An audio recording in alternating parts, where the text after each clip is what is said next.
ధాతా పితామహః వేద్యం పవిత్రమోంకార రుక్సామయజురేవ చ. నేను తల్లిని, నేను తండ్రిని, నేను తాతను.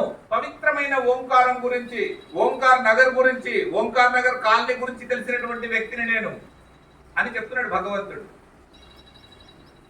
4 వేదాల సారాన్ని తెలిసిన వాడిని నేను, కానీ నా గురించి ఒక్కడు కూడా తెలుసుకుంటలేడు అని భగవంతుడు చెప్తున్నాడు.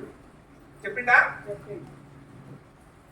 మరి భగవంతుడిని తెలుసుకోనే అవకాశం మనకు ఉన్నదా లేదా? ఇంకా ఎన్ని చోట్ల చెప్పిండు ఆయన, ఇంకా ఎన్ని చోట్ల చెప్పిండు.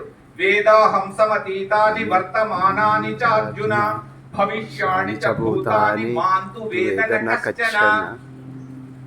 నాకు భూతకాలము తెలుసు, వర్తమానము తెలుసు, భవిష్యత్తు కూడా తెలుసు, కానీ నన్ను ఒక్కడు తెలుసుకుంటలేడని భగవంతుడు చెప్తున్నాడు. మరి ఎందుకు తెలుసుకోలేకపోతున్నారు ఈ మానవులు? ఎందుకు తెలుసుకోలేకపోతున్నారంటే మనము త్రిగుణముల చేత ఉంటాం కదా. ఈ గుణములు మనని పట్టి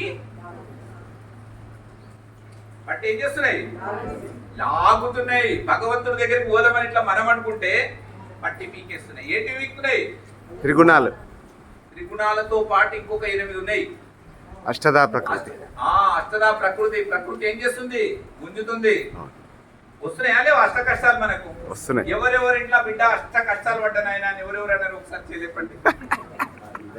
అందరూ అందరూ అష్ట కష్టాలు పడ్డోలేడు కూర్చున్న వాళ్ళందరూ. కరెక్ట్. అష్ట కష్టాలంటే ఏం లేవు, బాగా గుర్తుపెట్టుకోవాలి.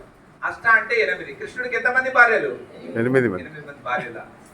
ఇవాళ నాకు చెప్పాలి, ఇది ఏదో ఈ పంచాది దిగాలి. ఇవాళ ఒక్కడిని చేసుకొని ఏలలేక రకరకాల ఇబ్బందులు పడుతున్నారు జనాలు. 8 మంది భార్యలు కృష్ణుడు చేసుకుంటే ఇట్లాంటి భగవద్గీత మనకు వచ్చేదా? మీకు ఈ భ్రమని తొలగించి నేను పోవడానికి ఇక్కడికి వచ్చినాను. నా కృష్ణుడి మీద ఉన్నటువంటి అపోహను తొలగించడానికి వచ్చాను. మీకు తెలియాలి, 8 మంది భార్యలని మీరు చెప్పినారు కదా. ఈ రోజు మీరు కాదు అని మీతో చెప్పించిన మీకు వెళ్ళిపోతాను.